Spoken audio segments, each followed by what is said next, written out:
So, Mr. Ronnie Stalling. Yes, yes. Pastor Ronnie Stalling. Yes, that too. Yes, sir. Yes, sir. It's hard to. I catch myself when I talk to you because we grew up as I remember you from little kids. Yeah. So I just want to call you Ronnie, but That's fine. That's fine. That's absolutely fine. Yeah. So I'm just in awe to have you here. I really appreciate you coming. Man, God be the glory. I've been thinking about it and talking with the guys that work with me that I want to do it, and I want to have you for a long time. Okay. But I never could think of a topic or do I want to do a podcast all the time?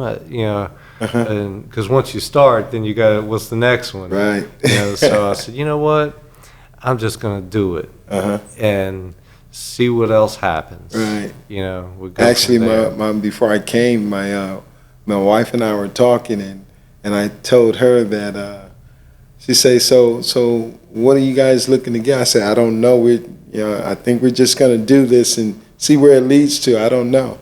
Yeah. You never know where it goes. Who knows? I find myself sometimes following a blind path. That's right. I don't know half the time where I'm going or what's next, but doors open that, if you don't go, you don't know. Well, that's kind of norm for me, being a spiritual leader and being a pastor. Your relationship with God is like that. What you believe, you don't see physically. You just have to believe and know that He is in your life, and that there is your purpose in Him is everything. It's faith. It's a faith.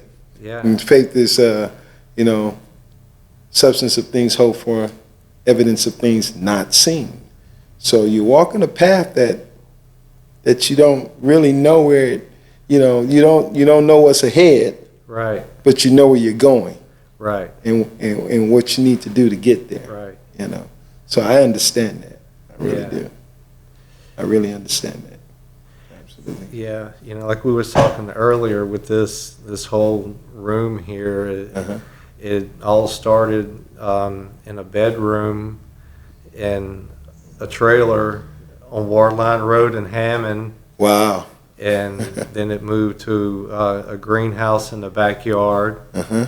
And then when we moved to North Carolina, I was back in a trailer again, and playing guitar and learning songs, and then a keyboard, and then a recording, little recording thing, and it's just it's not a journey that just started in in the midlife, and the same with you. I've always, my thoughts of you and my remembrance of you when we were children is while all of us were cutting up in class, you look over at Ronnie and he's reading the Bible, and he ain't messing with nobody, ain't talking with nobody, and that's right. And that's one of the things that I love and respect about you is it didn't just start in your 30s. You didn't, live a bad life and then get saved. Right. You were already on that path from child. As you say, I was raised in the church, and a lot of those times you saw me in class doing that, it was because I had to get up in front of the church and recite Bible verses or remember the different books of the Bible. So I was studying. It was working. It was actually work for me, and I was studying. My mother and my aunts and uncles and my grandmother, which those were the ones that started our church ministry. They challenged us as children, and because they needed us to get this, and they knew that as we got older, our lives would go different directions. But as the Word of God says, train up a child in the way that they should go. When they get older, they won't depart.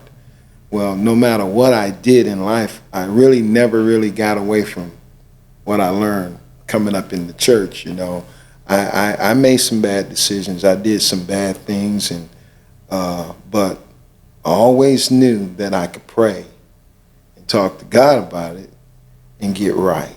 Yeah. And that's what happened throughout my life. You know, my bad decisions, my bad attitude. I had a temper growing up as a kid. You probably didn't know that because I didn't show it much. But thank God I didn't show it much. But I had a temper, and I was very emotional about certain things very passionate and emotional about things that I loved and believed in, and I would get angry about some things, you know, and still do to this day. But in my relationship with God, I've learned how to be humble and to, you know, relax and to stay cool, as the Bible says, is be angry but sin not. So I had those times in my life where I sinned because of my anger, and I lashed out in the wrong ways at people and hurt people. So, you know, I've experienced a lot of hurt in my life, and I've made some bad decisions. But because of that training that I went through as a kid, I was able to be pulled out of that way of thinking and that way of living to where I am now. I think when we go through life, our parents, they teach us the way that they know, Mm-hmm. and then we veer from that just as a natural human being. Mm-hmm. You know, we test the waters. Yes. But we always come back to home, Mm-hmm. how we were trained. Mm-hmm. You know, my God, my life is so bad, Mm-hmm. but my mom and daddy made it through it. Mm-hmm. Well, subconsciously you start thinking, well, maybe you ought to do what they said. Mm-hmm. You know, they weren't disciplining you and scolding you just to be mad at you. Right. They were telling you this is the path that's going to help you in life. That's right. You know, but when you're young, you don't listen. You don't listen like you should, and if you listen, I'm not going to sit here and say we don't listen at all. We didn't listen at all because we heard some things, and we listened to some things, but most of it we just did not. We did not really receive. Right. You know, we heard it, but we didn't receive it. Right. And so yeah, you're right about that. But Dale, isn't that when you look at things that are happening today and where we are as a society today, you can really pretty much contribute it to just what you just said. How many of us out there did not have parents Mm-hmm. teaching us these different things, these values, these manners? Right. It's like a lost These art. social skills. Yeah. How many of us did not have that? And then on top of that, how many of us in our generation, you and I, made the conscious decision that I'm not going to be to my children what my parents were to me? Mm-hmm. My wife and I, we talk about that all the time. And we don't talk about it as it applies to other people, but we talk about it in our lives as with our children. And we both made mistakes with our children. And part of it was that we made a conscious decision, I'm not going to be strict on my children the way that my mother and my father was strict on me, you know. I'm going to allow my children to do this, and all these different things, et cetera, et cetera. But ultimately, we set our children up to fail by doing that. In some aspect, you know, I look at the way things that my parents taught me. I also realized that they were you know, they were skidding through life the best they could too. Mm-hmm. And sometimes the information that they gave us was only the information they had mm-hmm. from their parents. So in retrospect, they can look back and say, I was wrong in teaching you that, but at the time, that's all I knew.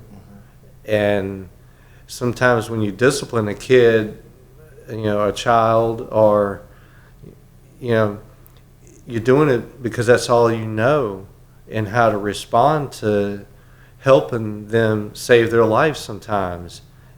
So it may not be the best way, it may be the wrong way. It may work for this child, but that type of discipline don't work for this child.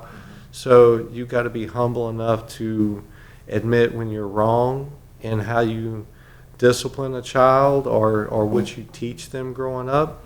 And then it's up to the child to make up their own mind and use that wisdom. Like you said, I'm not going to treat my kids the way my parents did with me. I'm going to do better. And you still use those same laws and foundations that was taught to you, but you work on them and mold them into, I guess, what fits in a more modern society or what fits with the modern child's way of thinking. So all of it is development through our generations, from education and knowledge, realizing that sometimes a belt whipping don't work on a child. Right. And some kids just need a belt whipping. Right. What comes to mind right here is something is better than nothing. Right. Like you said, a lot of kids grow up with no parents. Right. How do you know what wrong is if you don't know right? Right. How do you know what right is if you don't know wrong, if you don't experience wrong? I always say, if you see your mama stealing out of the store, you don't know it's wrong. That's right. Because in a child's eyes, mom does no wrong. That's right. That's right. So is it the fault of the child? That's right. No. It's a learned behavior that has to be stopped. Brought and to an end. That takes generations. That's what we call like a generational curse. Yeah. There's this thing in spirituality in the Word of God that lets us know that God is a generational God. He blesses generationally. He everything that comes from him and of him is generational. Yes. And with that thought being so, and I believe that it is so, good things are not the only things that are generational. Bad things are generational too. Right. So we could sow bad seed and we could sow good seed. And they will reproduce. Bad seeds will reproduce bad things. Right. Good seeds will produce good seed. So learned behavior can become a generational problem. Right. Like you said, if all I did was see my parents steal, then chances are I'm going to be a thief too. Yeah. Chances are I'm going to be a thief. You didn't know no other way. That's the only way you knew. If there was any lack, you didn't know to go out there and work hard and get it the honest way. You knew to go take it, steal it, because that's what your parents did. You didn't know that it was possible to get angry without becoming violent, because you saw your parents be violent with one another. Right. Right. Hurt people. Unresolved issues are generational. They're generational. Because they go on, because they never become resolved. Right. So we have a society of a lot of unresolved issues. Unresolved issues.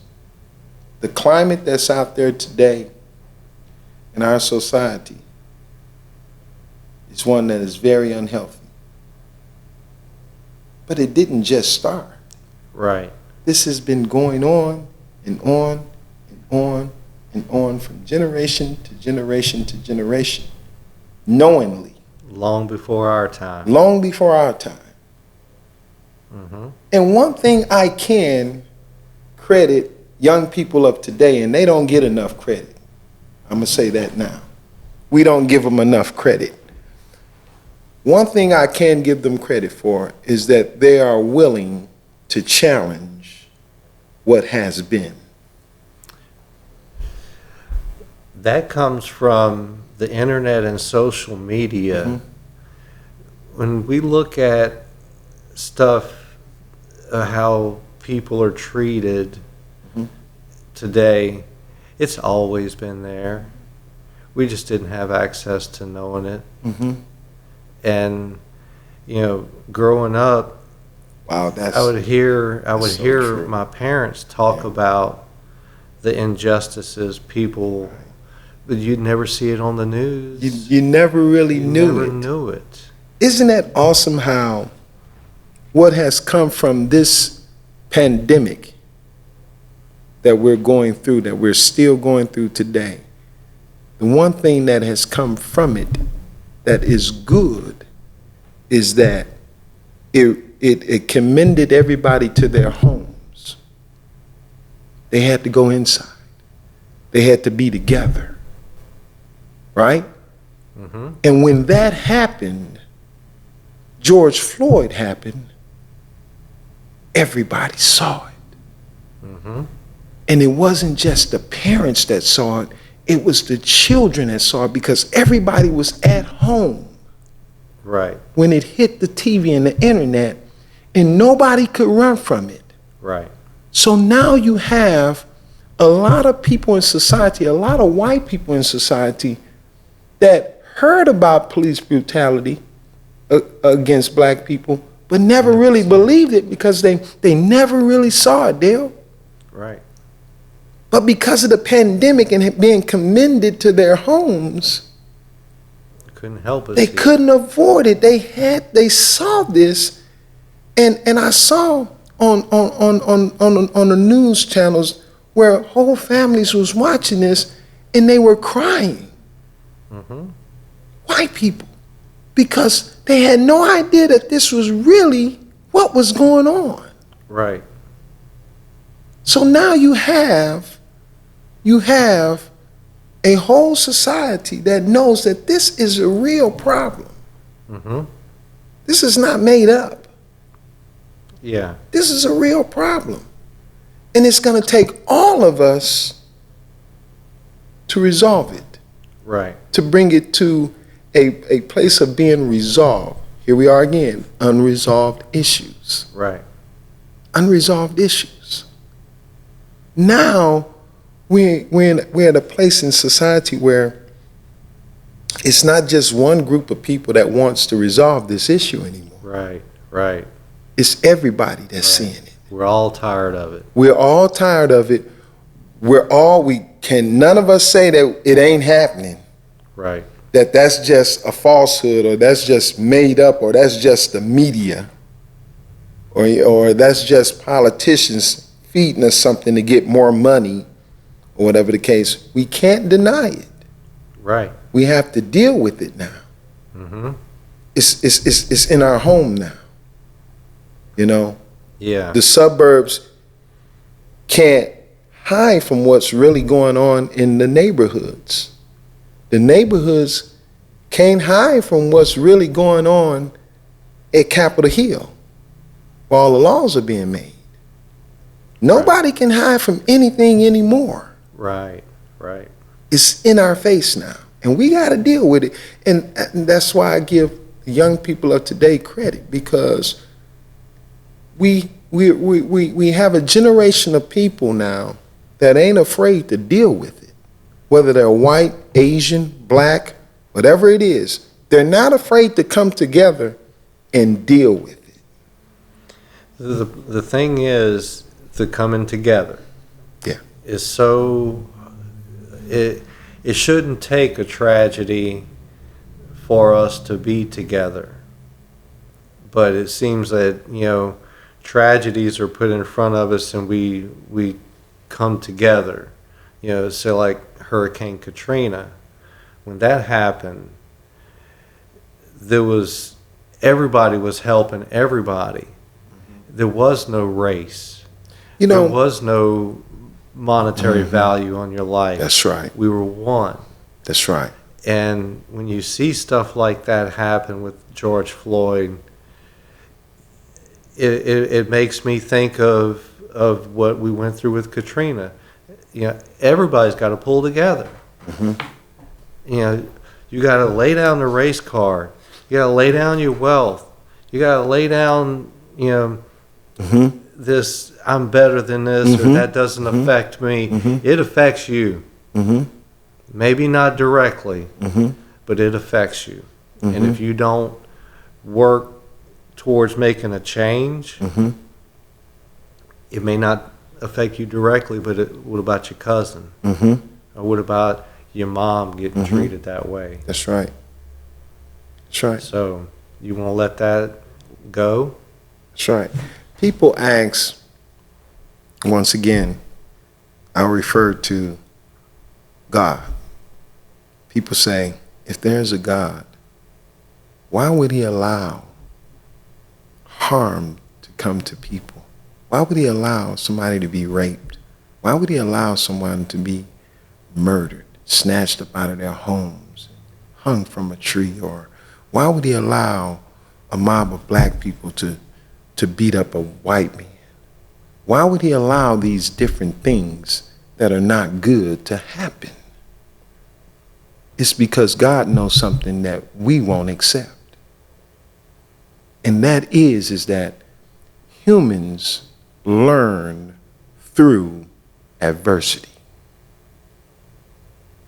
We learn best from and through adversity. That's true. So God allows things that he can stop. He allows them to happen because he knows that's what's going to help you to understand what's really wrong here and what really has to be done. So that is why we have to go through the wars.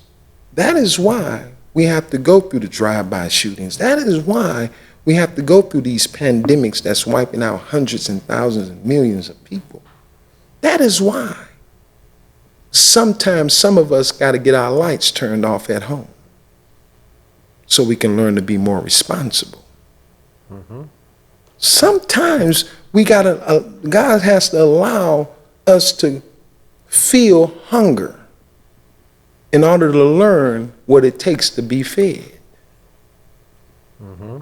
Because we as human beings learn our best through and from adversity. Excuse me. Yeah. Yeah, if life wasn't challenging, we would all be stupid as a rock. But because of the challenge and our thirst for knowledge, we have to, like I said, plow through the doors of unknown. And it may be a cliff that you fall off and, get your lights turned off, but that's not, it's abnormal for a human being to not want to go into the unknown, and that's where success is trying, fighting adversity, swimming upstream, And everybody says you can't do that or you shouldn't do that or you're not going to make no money doing that, just get a job. That's adversity that you fight with to become an individual, and it's kind of not only is it a disservice to you, it's a disservice to the other people that you affect around you if you don't be yourself. Sure. If you don't fight that adversity and come out. And, when I look at you, for instance, you're a pastor of a church, you a leader of a flock, a leader of your people. That, to me, that's got to be one of the most challenging things in life. Much different than if you just had a day job, a clerk at a store where you just sold stuff, go home, hit the clock, go home, no worries in the world. You got a lot of worries on you. But I challenge you right now, Dale. I challenge you right now. That's true what you say about pastoralship and serving God in that capacity. It's not an easy job. But when you look at it this way, what is the ultimate goal of that? What are my objectives? What is my assignment? What is my assignment all about? Helping those to know who he is and how he works on their behalf. Well, the Word of God teaches us that God is love. Well, if the who is love, then how he works is through love. Right? So this is what we have to learn. This is the revelation we have to get. This is the wisdom we have to receive. This is my job. This is my assignment to make sure that comes across. But let's look at your assignment. You're a producer, right? A music producer, writer, engineer, studio man. Music does not make sense to you unless you can feel it. Right? And in order for you to feel it, watch this, it has to come from a place of love. Am I right? 110%. So are you feeling me? So my objective is the same as yours. Many members fitly joined together, right? Many different assignments, all with the same objective. The same goal. That's right. Bring joy to the world, help others. Helping people to realize who and what love is and how it works on your behalf. Yeah. That's what music was created for. I take away the burdens of everyday life. Take you to another place in time. And put you in a place where you can show love. Yes. Yep. See, love pulls you out.